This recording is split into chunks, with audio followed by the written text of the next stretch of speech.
নমস্কার, আমার নাম প্রতিম মণ্ডল। আজকেরও গল্প ChatGPT থেকে। শেষ ট্রেনের যাত্রী। শুরু করছি। রাত তখন প্রায় 10:30। শিয়ালদহ স্টেশনে প্ল্যাটফর্ম নাম্বার 5-এ দাঁড়িয়ে আছে শেষ লোকাল ট্রেন।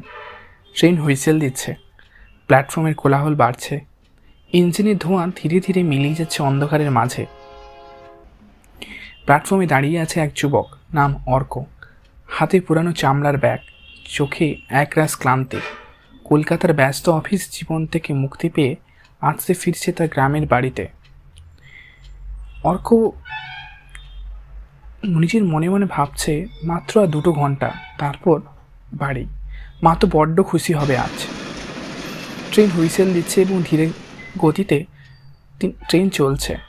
ট্রেনের কামরা বেশ ফাঁকা। শুধু এক কোণের সিটে বসে আছে এক বৃদ্ধ। সাদা পাঞ্জাবি, মাথায় টাক, কিন্তু চোখ দুটো যেন অদ্ভুত এক উজ্জ্বলতায় ভরা। অর্ক ধীরে ধীরে তার পাশে গিয়ে বসল। বৃদ্ধ জিজ্ঞেস করলো, কোথায় যাচ্ছ ছেলে? অর্ক বলল, বাড়ি কৃষ্ণনগর। বৃদ্ধ বলল, ভালো ভালো, বাড়ির টান বড় শক্তিশালী জিনিস, জানো তো? অর্ক একগাল হেসে, হ্যাঁ জানি। আপনি কোথায় যাচ্ছেন? বৃদ্ধ বলল, আমি বাড়ি ফিরছি। ট্রেনের গতি তখন ধীরে ধীরে বাড়ছে। কিছুক্ষণ পর অর্ক বুঝতে পারে বৃদ্ধের কথা বলার ধরনটা যেন একটু অদ্ভুত, যেন এক অন্য যুগেরই মানুষ। তখন ট্রেন হঠাৎ ব্রেক দিল এবং হালকা বাতাসে শব্দ হচ্ছে। ট্রেন পরের স্টেশনে পৌঁছালো। বৃদ্ধ উঠে দাঁড়ালো। বৃদ্ধ বলল, আমার স্টেশন এসে গেছে। তোমার সাথে কথা বলে খুব ভালো লাগলো ছেলে। বৃদ্ধ ট্রেন থেকে নামলেন। অর্ক জানলার বাইরে দিয়ে তাকিয়ে দেখল, কিন্তু বাইরে কেউ নেই। স্টেশন ফাঁকা, শুধু এক পুরানো সাইনবোর্ড, বেলডাঙ্গা। ঝিঝি পোকার ডাক তখন ধীরে ধীরে পইছে। ট্রেন ধীরে ধীরে আবার ছাড়ছে।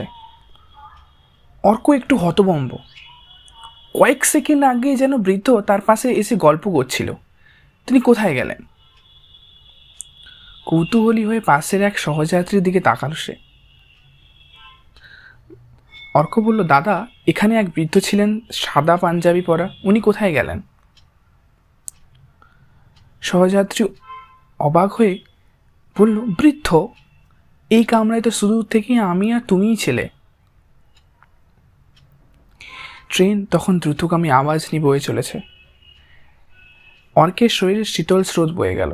সে জানে, সে কল্পনা করেনি। তাহলে কে ছিল সে? কে ছিলেন সেই বৃদ্ধ? ট্রেনের এই রহস্যময় যাত্রী।